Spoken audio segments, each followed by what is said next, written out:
All right, good afternoon, everyone. Welcome to the social welfare event. We're going to give it a few minutes just to let everyone join us, and then I will pass it over to our presenters today. I see we're still slowly trickling in, so technology tends to do that. So we're just going to give it a few minutes, and then I will introduce who will be speaking today to you guys.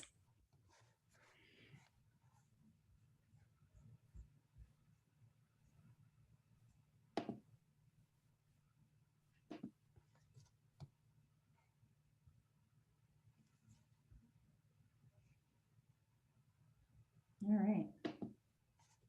So it looks like it's kind of slowed down, so we're going to get started. So my name is Rachel. I'm one of the admissions counselors here at Stony Brook University.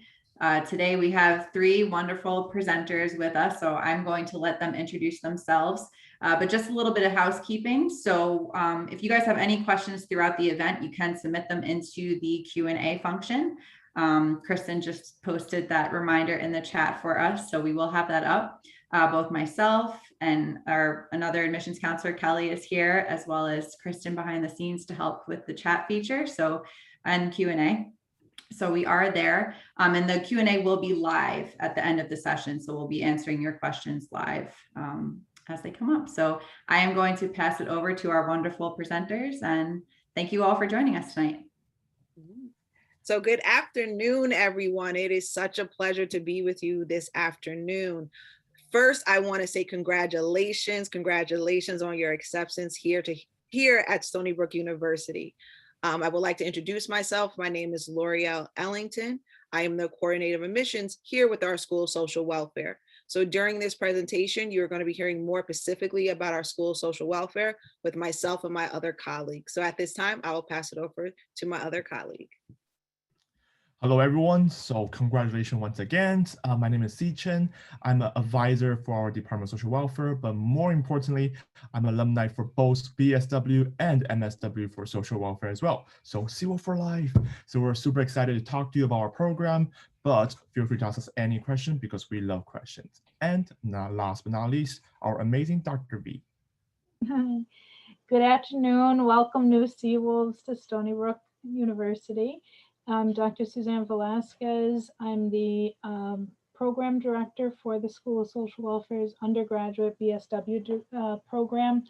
I'm also a clinical associate professor and teach in the program, as well as a licensed clinical social worker, and have a private clinical practice in the profession of social work. And that's one of the things that we're going to try to get across to you today about this phenomenal opportunity of a career and profession in social work. And we'll be talking about the breadth of opportunities that you have with the BSW and also an MSW degree. So I guess we can get started. So at this time, I'm going to just be sharing my screen with all of you. So bear with us.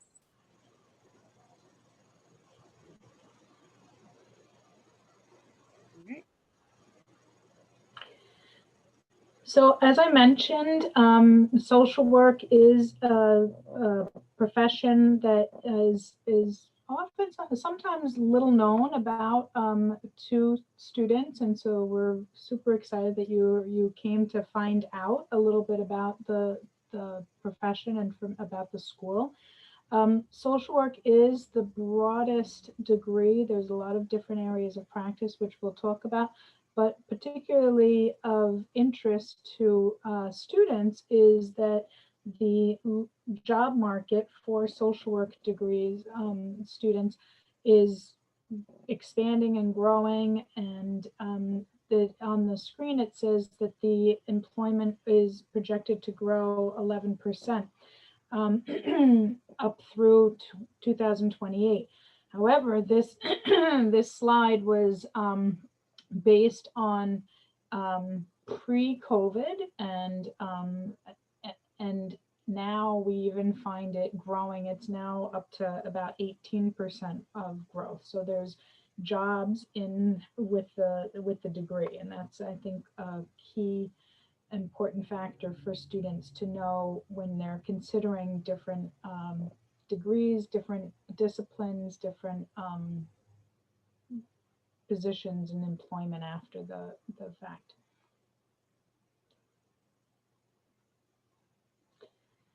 And so many people, as I said, it's somewhat a little known profession in some degrees. People associate the familiarity of social work with psychology, and it is a counseling career. And that is one area of social work, is counseling and therapeutic relationship building and counseling with people. And it is similar to psychology. And we get a lot of questions from prospective students wondering, well, should I major in psychology? Should I major in social work? They're both helping professions. They're both professions in themselves. And they're dedicated to helping one another. There's differences in the types of courses that you do take. There's a difference between the field work or internships. Social work, you have required internship. Psychology, oftentimes it's optional and it's more of a research experience rather than a clinical experiential learning. And the biggest difference between the two is our practice perspective. Social work comes from a strengths perspective, and it also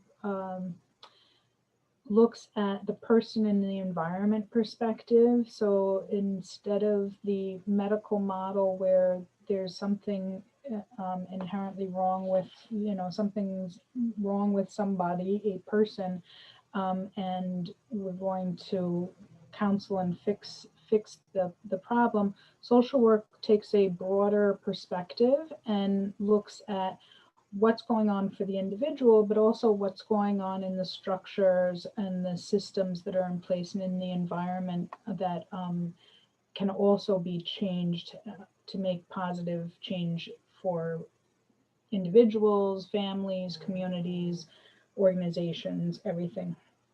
Both social work and psychology are licensed professions, but there's the difference in at what point in your career and education level that you become licensed. In New York, social work is licensed at the MSW level, and psychology is licensed after completing the doctorate level.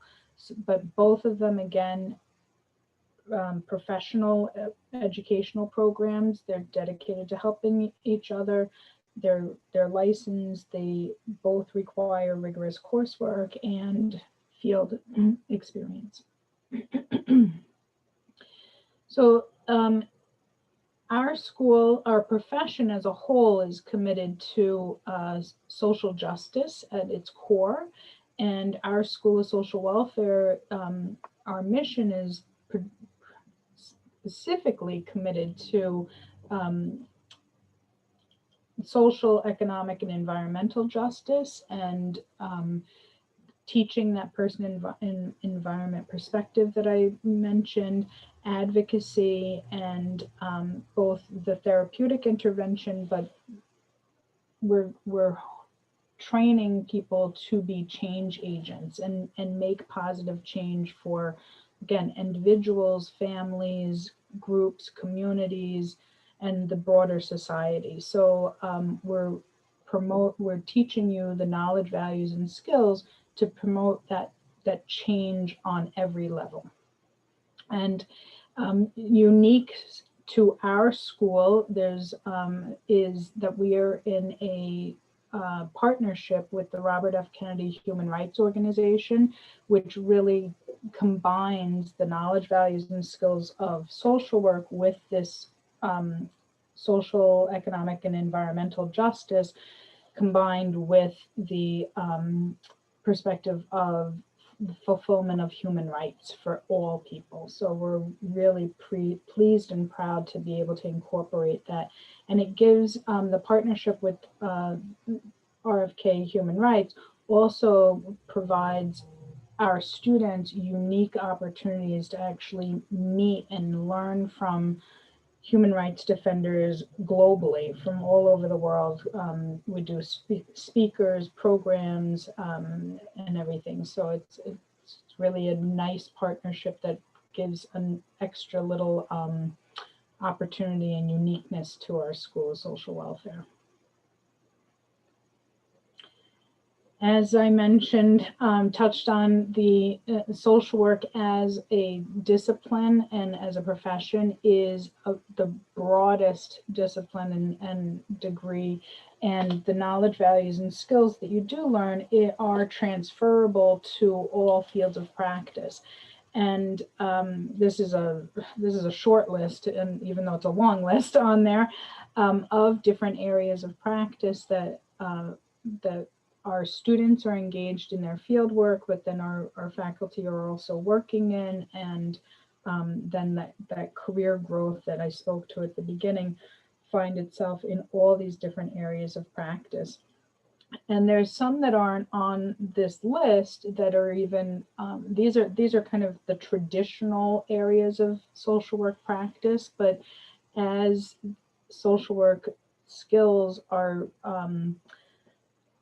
transferable to these different areas of practice, there's more unique and up and coming newer areas of practice, including working in libraries and working in employee assistance programs and corporate social work and financial social work, so different business. So even in the non-traditional areas of practice, the social work values, skills, and knowledge are applicable and transferable.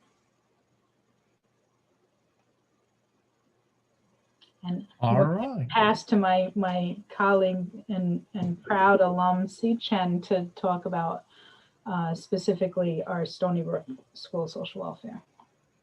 Thank you so much, Dr. B. So actually, the slide itself is actually asking why Stony Brook School of Social Welfare, but in there are two questions: why Stony Brook and why School of Social Welfares? So personally, I basically, just like everyone else, entered Stony Brook started with my freshman years, but for social welfare, it's basically you're applying by the end of your sophomore years. So it's technically upper division majors. So the first 2 years, you're fulfilling the basic requirements of everything. You're learning a diverse perspective of college, you're learning everything, and you're learning the entire community and adjustments from high school to college. But for me, why Stony Brook? I personally is from Queens in the city area. And when I was looking for college, it's more say not the major itself or how much the school rank or all that. It is a part of factor, but for me, it's the community. It's when I personally visit the campus. Before COVID, you can personally visit the campus and enjoy the tour. Do you feel and did you see yourself belong to that campus? And for me, that one tour and one visit became a tremendous impact of my overall experiences in Stony Brook. It's a such friendly and supporting environment. And that changed my whole perspective of what I want to do in Stony Brook. So I personally applied to Stony Brook initially as a mechanical engineer. So I started as engineer, I was doing other courses, but while I was doing other courses, I also fulfilled my requirement of sociology and psychology. And I just cannot help myself to fall in love with sociology and psychology.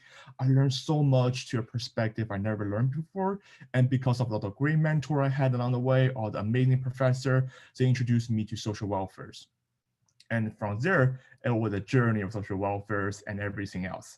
So Stony Brook itself, first and foremost, we are ranked very high in the US overall news in the colleges. We're on top 100 in the US news of best colleges, which is a very good degree to obtain.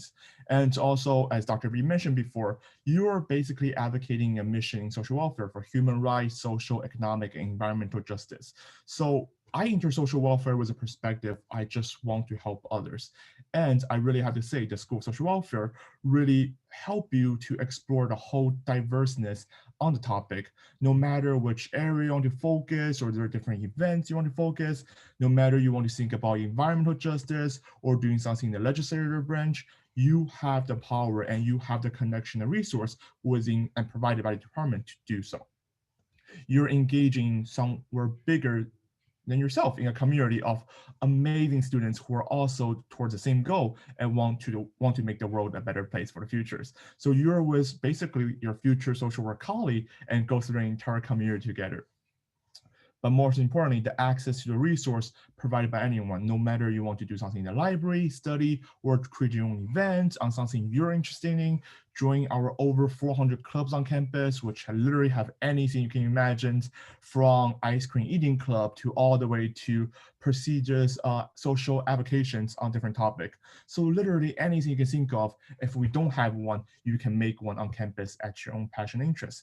And lastly, I was able to stay on campus in the environment, but you can choose to commute and stay, and that's a big part of your overall college experiences. You either want to involve in the community, you live around, or you can just enjoy all the other things while being a commuter, and that's a big plus for deciding on your own. And finally, but also most importantly, is the tuitions.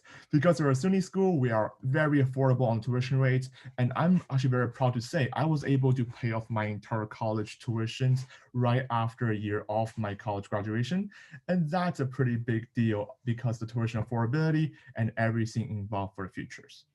But there's more than that, and there's a lot more we can talk about on social work. But going to next slide, another reason we're thinking about, like for me, I was thinking about my bachelor in social work and school social welfare is accreditation. And as Dr. B mentioned, what comes after the bachelor degree, which because an entire BSW program we have in Stony Brook is accredited, which means you can get your master in just 1 year versus 2 years. This also helps us with the entire licensing for master, but also licensing for clinical, licensing for mastering. And with the 1 year advanced standings provided by our accreditations, you can get your master and enjoy your all specializations, since the foundation of the first year of MSW is already covered by our amazing bachelor programs.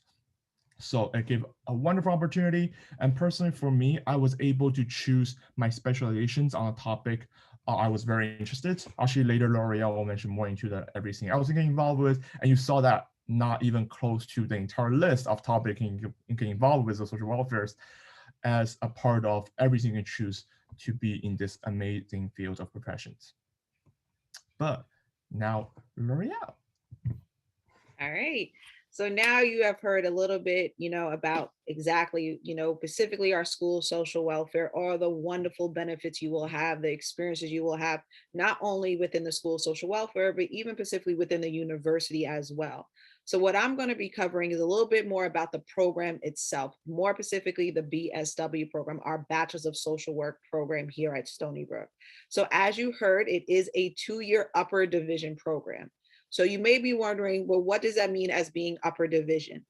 As you heard, because it is that upper division program, you can't be directly admitted into our program. You have to complete 2 years of our Prereq courses. And then after you complete those, then you can apply into our program. In a couple of more slides, I will actually show you what those 2 years of those Prereq courses look like, so you can kind of have an idea. Also, you also heard from our own Dr. V about our mission, our focus within our school social welfare.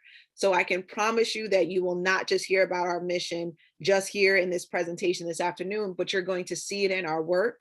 You're going to see it in our students. You're going to see it in your placements as you're experiencing and as we're developing you. When you go out into your placements, you're going to see it in our faculty. You're going to see it in our staff. You are truly going to see our focus and our mission in regards to human rights, social and economic, as well as environmental justice. In addition to that, when it does come to field, which you will begin into your senior year, you will have that opportunity as well to kind of take what you're learning inside the classroom and now apply it outside. So for our BSW program students, they'll do their field for about 14 hours a week. We have a phenomenal field education department that you will actually work with them and create a plan. So if you're already coming into Stony Brook University knowing, this is a particular area or community that I would like to work with, when it does come time to actually sit down and create that plan, you can absolutely share with them your interest in regards to that. Also with our program, it is a smaller program, but that's mostly 100% to your benefit, because we do have a small cohort And when it comes to that smaller cohort, it also helps with our learning model, because the classrooms typically are going to be more in-person, smaller classroom sizes compared to the lecture styles classroom sizes. So those you may see more in your prerequisite courses and the other courses you're going to take within those first 2 years. But once you actually get into the program, those classes are going to be a lot smaller. So you're going to be able to do, have that more one-on-one as well. Also, we're also going to prepare you for professional development. So that's going to be out throughout the whole entire time that you are with our program. Our class schedules. So our class schedules are going to be a little bit different. When you come into the program, our classroom schedule kind of runs about 3 hours for our classes, but overall our schedule is flexible.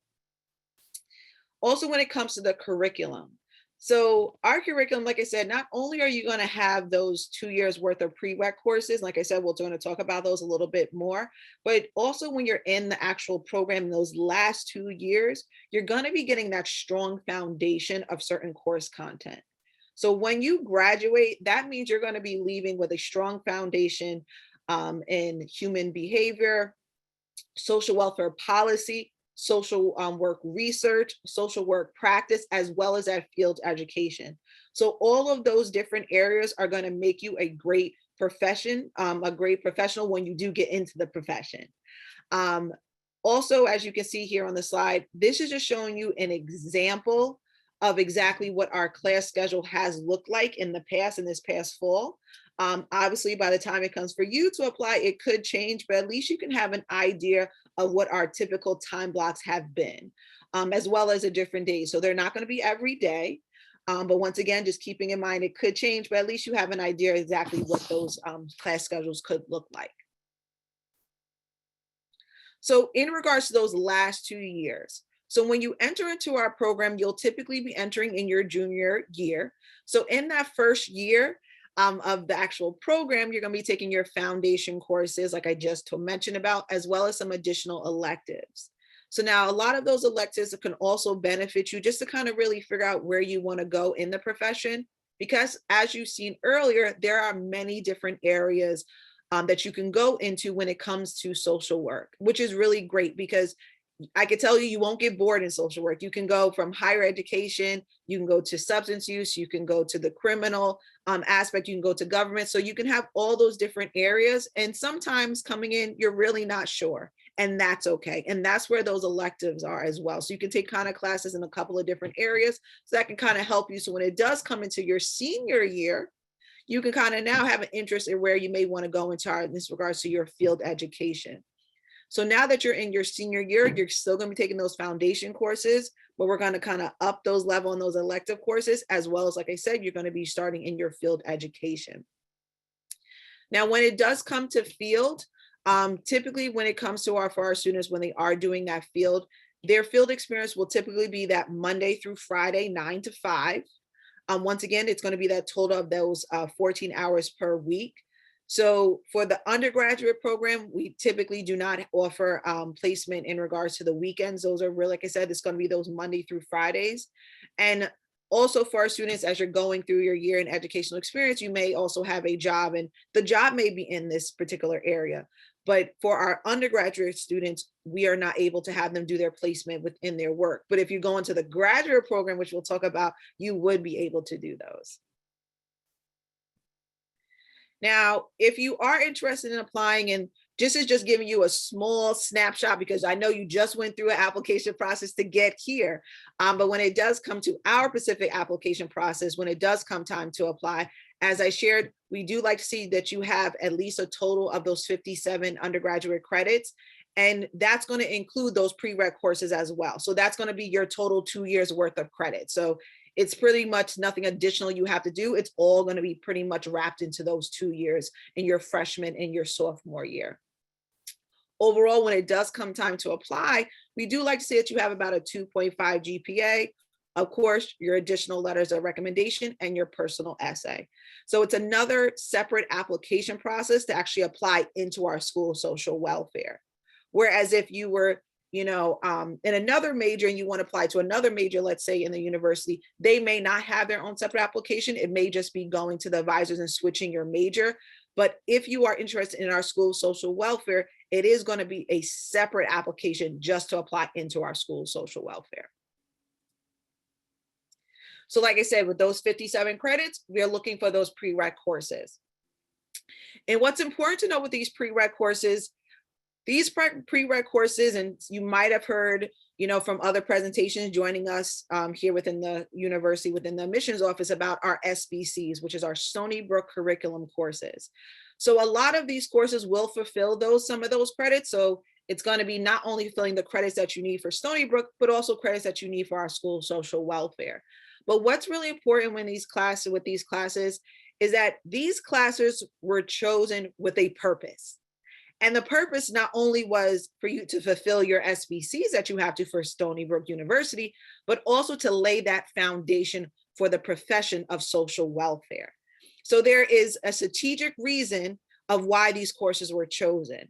And that's why we really want to stress that, because when you're in the profession, you're doing all the work with your clients and families and individuals, a lot of these courses are going to come back into play.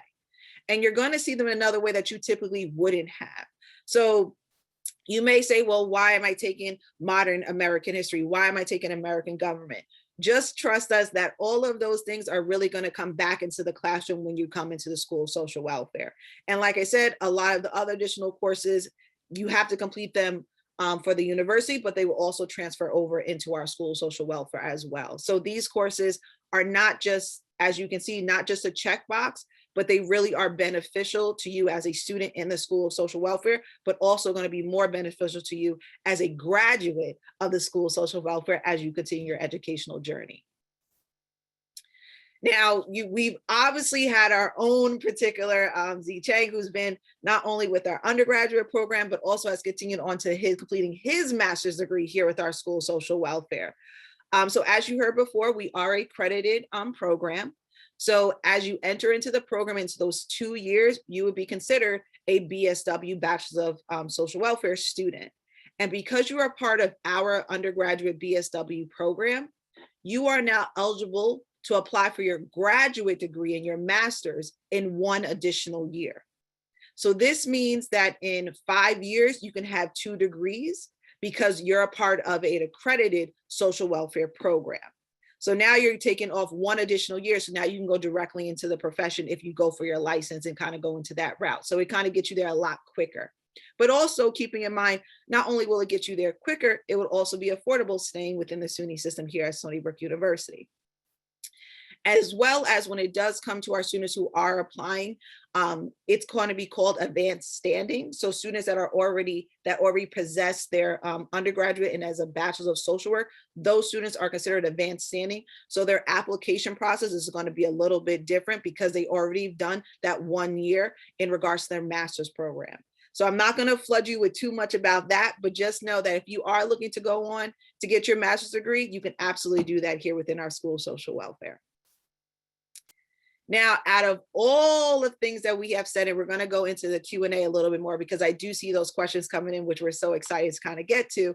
If you feel that through everything that we talked about, you are on the other side of this screen saying, yes, this is me, this is me, this is me, yes, yes, yes. We are loving that. And if you're saying, well, I'm not sure if this is me, maybe it is me, but I'm not really sure, that's okay too. Because we do have a course here at Stony Brook that's called our Overview of the Social Work Profession. It's a 1-credit course. It's offered in the fall and in the spring. At this time, we're not sure exactly what the schedule is going to be, like what days and what time, but it will be offered every semester. So like I said, if you are the students that's like, okay, this is definitely me and I want to just kind of get involved in a little bit early, you can take this course. And maybe your students like, I'm not really sure, but I think I may want to go to this area, but I just want to know a little bit more about the profession. Absolutely take this course. I highly, highly encourage it because it's not only going to give you the overview of social work, but it's going to give you a lot of different areas in regards to social work, in regards to the values, the knowledge, the understanding, also a lot more knowledge of how you're going to make that impact into regards to the families and individuals that you're going to be kind of coming in contact with. So it's going to give you that overall core background of the profession. So at this time, as we kind of go, like I said, lead into more of our Q&A, we just encourage you all, if you have any questions, Yes, you're coming in as a freshman, which is perfectly fine. But if you have any questions throughout your entire time, please do not hesitate to contact us. We are always here. Once again, we want to congratulate you on your acceptance here at Stony Brook University. At this time, I'm going to stop sharing and I'm going to pass it back over to my colleague within the undergraduate admissions office. Thank you so much for joining us. All right. Thank you, Dr. Velasquez, Z Chang, and L'Oreal. That was a great presentation, very comprehensive and easy to understand. You guys covered a lot of information, so I'm hoping to have quite a few questions here. We do have one so far. So the question is, generally, is admission into the BSW program itself competitive? What do the statistics on the School of Social Welfare website mean? 45% of applicants are accepted to the BSW program. So just the competitiveness of it, if you guys could talk a little bit about that. So I'm gonna let Dr. V take it. Well, it is a competitive application process, and that's called for by our accreditation standards, as well as looking at the fit for the program and for the profession. But it's a small program, like L'Oreal mentioned. We have a cohort class that runs each year anywhere between 60 to no more than 75 students in a cohort, which brings our courses down to caps of 25 students in a class. So when she says there's a difference between taking a social welfare class and taking, you know, a lecture class, or even like the Psych 101, right, with hundreds. So we have, it's probably about anywhere, and again, year to year changes, but it's between a 50 to 65 percent acceptance rate. And it's the weightiest part of our application is really the personal essay, and you're being able to articulate, you know, you have this passion for helping people, for making change, and you want to professionalize that for our BSW program. And that course, the HWC 210 course, the overview of the social work profession, is helpful to take to find out, you know, is this the profession, you know, is this something that I want to embark on, because it is, you know, professional education. And the instructor for that class, which is a social work faculty, can also serve as one of those letters of reference, right? And so being a Stony Brook student is kind of, we prefer our Stony Brook students to come into a competitive program. But we also, you know, we have students coming from the community colleges, because it is an upper division program. It, you know, that's like our CWOs we have kind of preferred in our application in a sense, but it is competitive against many. But it's really about you know, wanting to professionalize to professionalize your passion for helping people, for making change. Awesome. Thank you so much for that answer. So we do have another question. Is this program harder to get into if you start out as an undeclared major? No, it's actually better for you to be an undeclared major, because unfortunately the Stony Brook doesn't have, we have, you can indicate yourself as an area of interest in social work, but we don't have like a pre-social work major that would allow you to even satisfy the some of the prerequisite courses. Certain majors, depending on what you're in, might not have the space for you to take that introduction to American government, as you know, which is one of the prerequisite. But an undeclared major, you can take everything, all of the prerequisites without actually having to worry about that, if that makes sense. So it's perfectly fine and good, actually, in a sense, for our undeclared majors. Great, thank you. Another question, or next question, I should say. Do you think it's hard to be a social worker with all the pressure and stress that they hear at work, or do workers learn to balance their stress?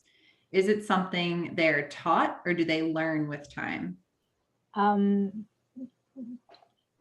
Well, the title of this presentation was learning about the work in social work, right? And so I, along with my colleagues, and they can speak for themselves, but my other colleagues that aren't with us today will can tell you that, like, I'm a social worker who doesn't like work in a sense because I love every minute that I do, because it's such an open and broad profession that I can do various different things across the career.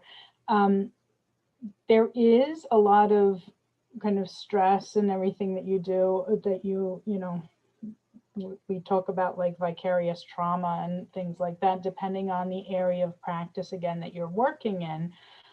However, that calls into play that importance of what L'Oreal mentioned on two of the slides, actually mentioned about that professional preparation and professional immersion.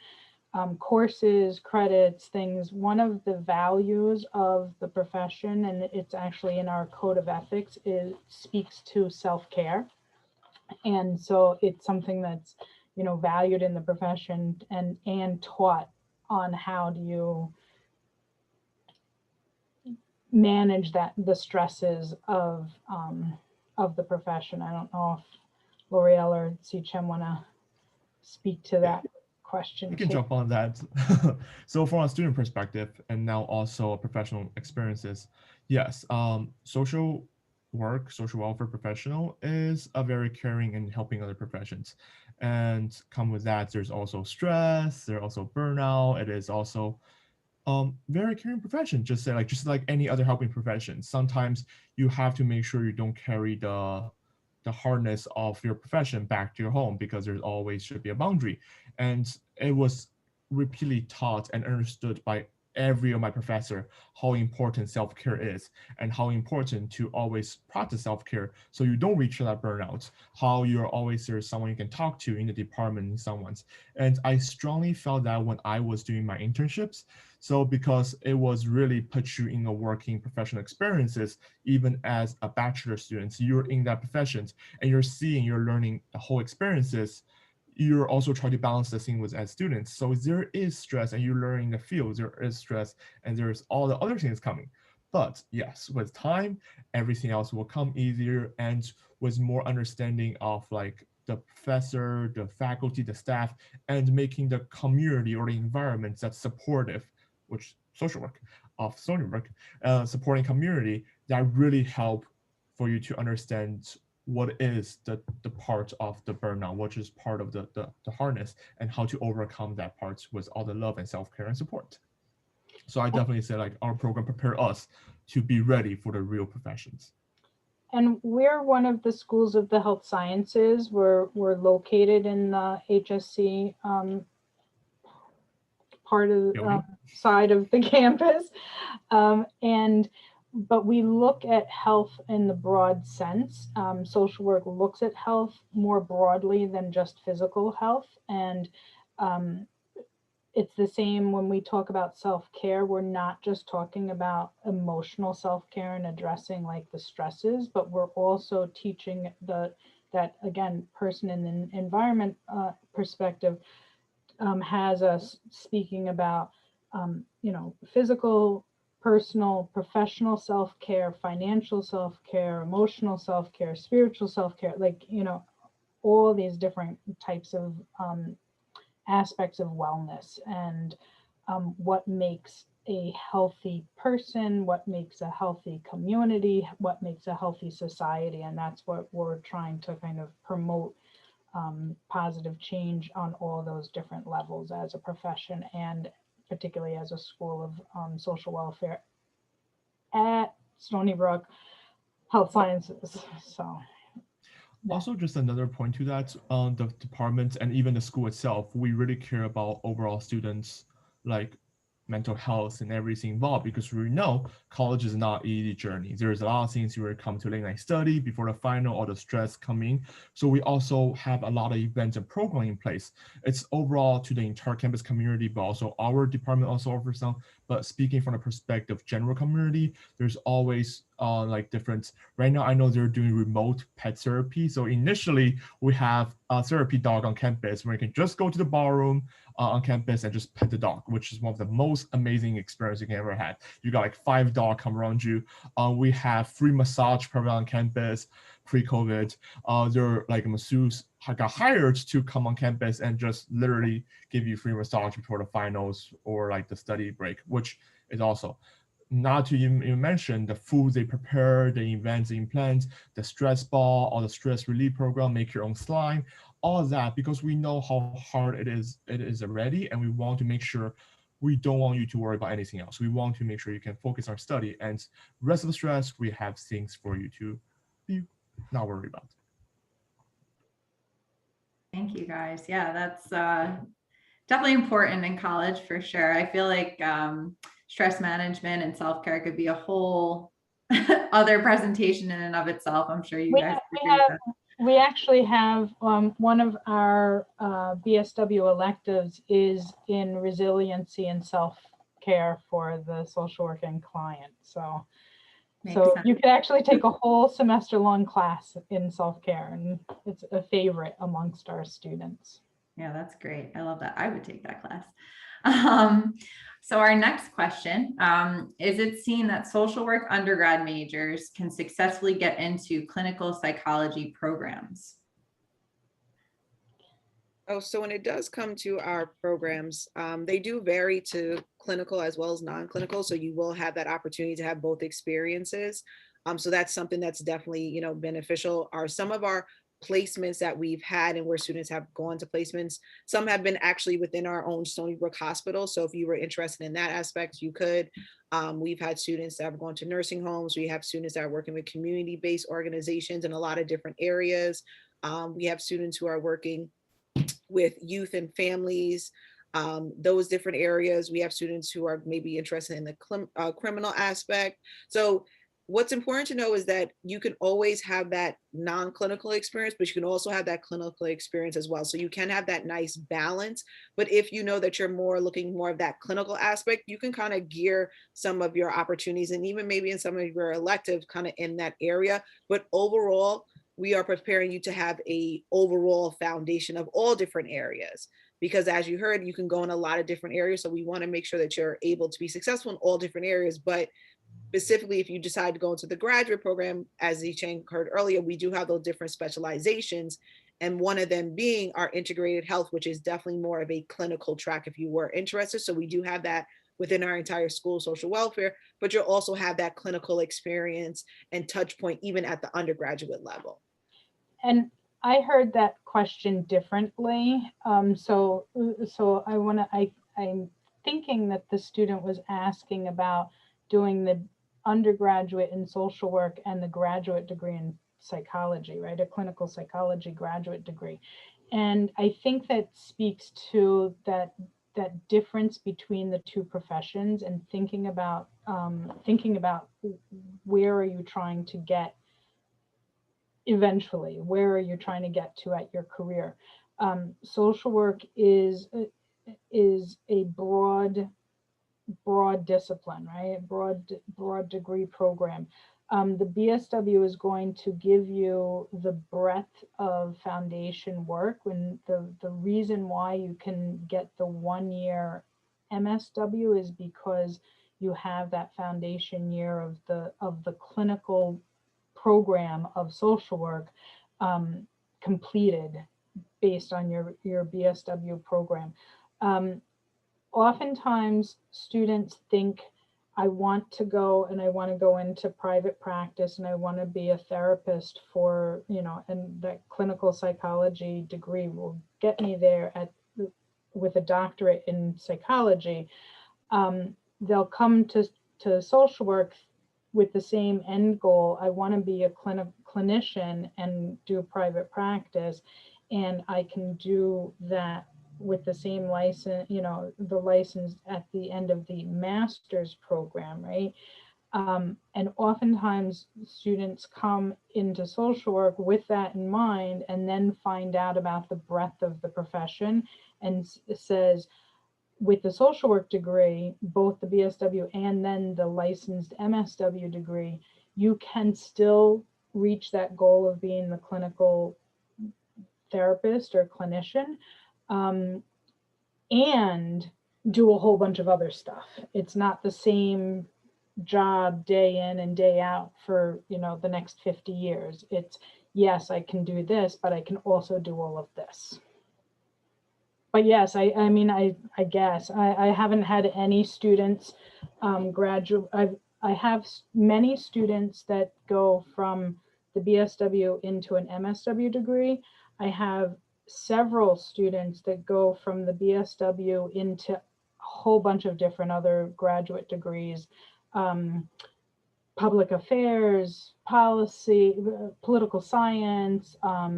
They go for their JD, their law degree. I've had students go for medical degrees. I've veterinary school, back into engineering, business, things like that. I don't know, in my history, I haven't had anybody go for the clinical psychology degree, because the MSW degree is a better degree for them. I think it's also on a skill that we learn in the social work department. It's such transferable skill that can be used in every majors. So think about like how like client service, like how to like strings perspective, everything we learned on interview skills to everything else. It's such applicable to every other future majors.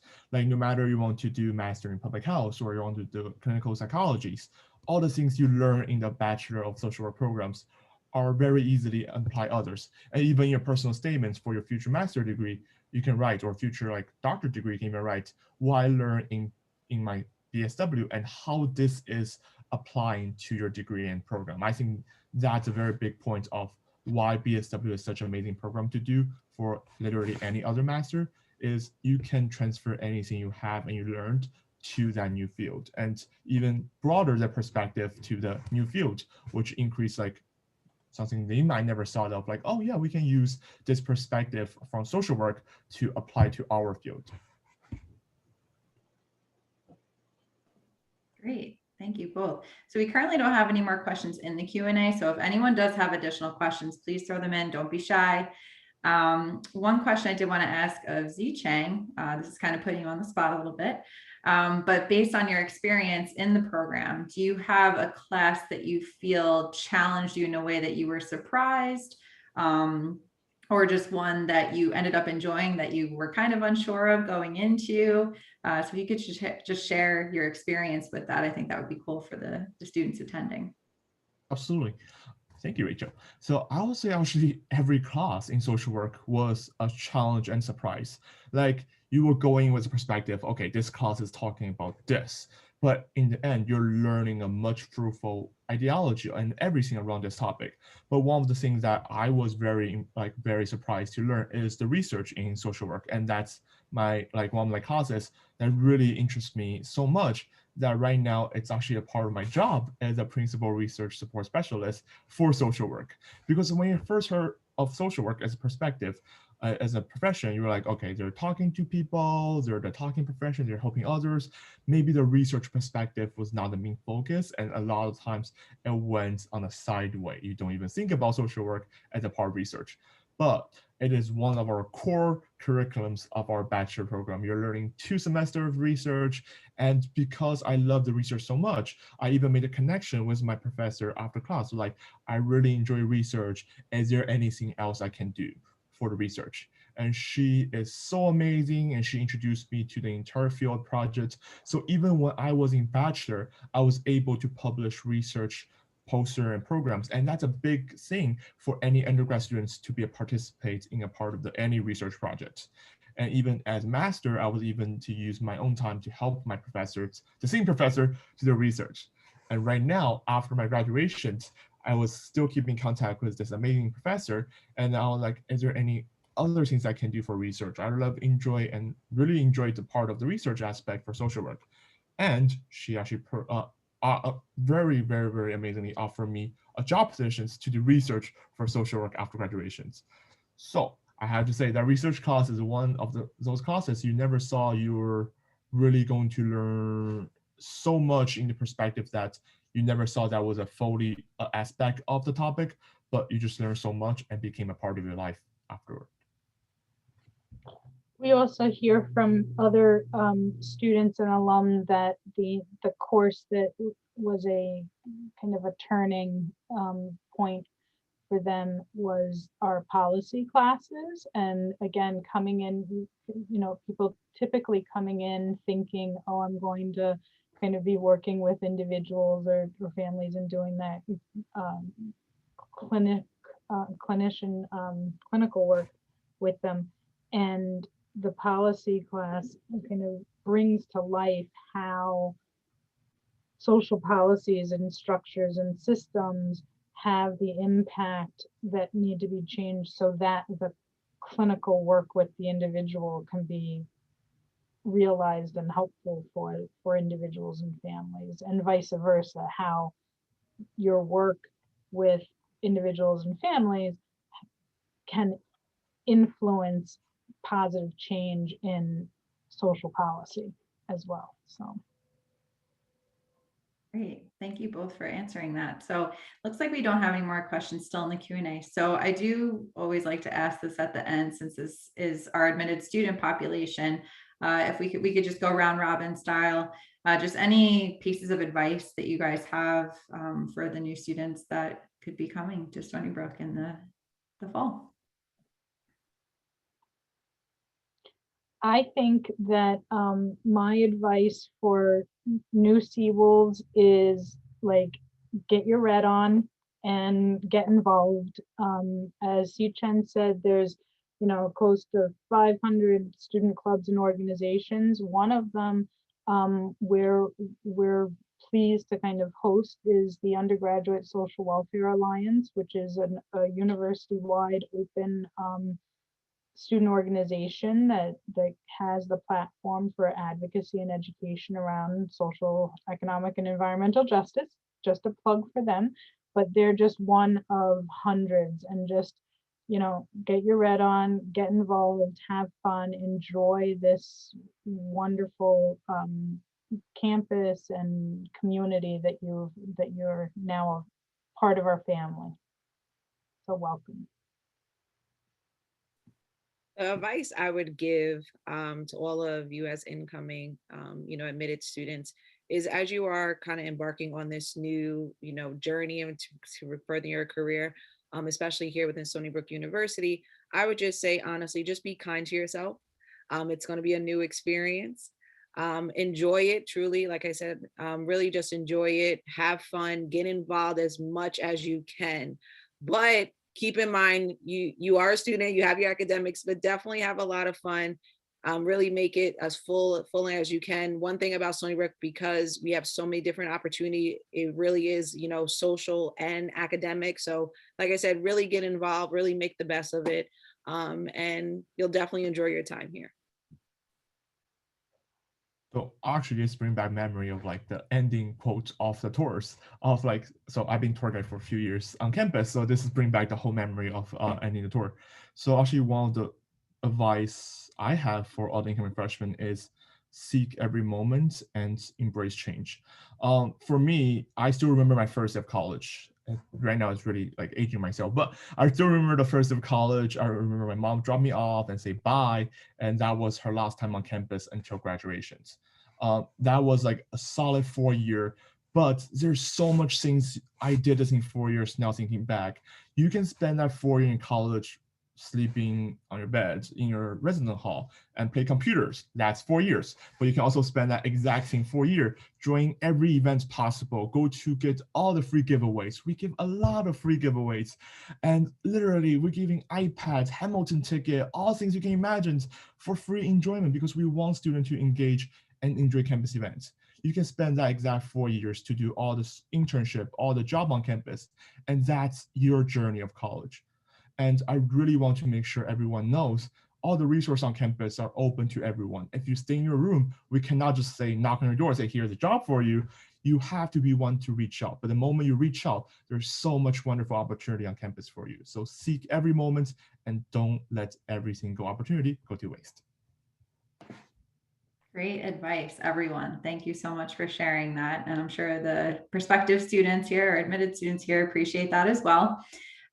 So we have posted the contact information for the school social welfare, as well as our information and admissions. If you guys do have any other questions, feel free to reach out to us.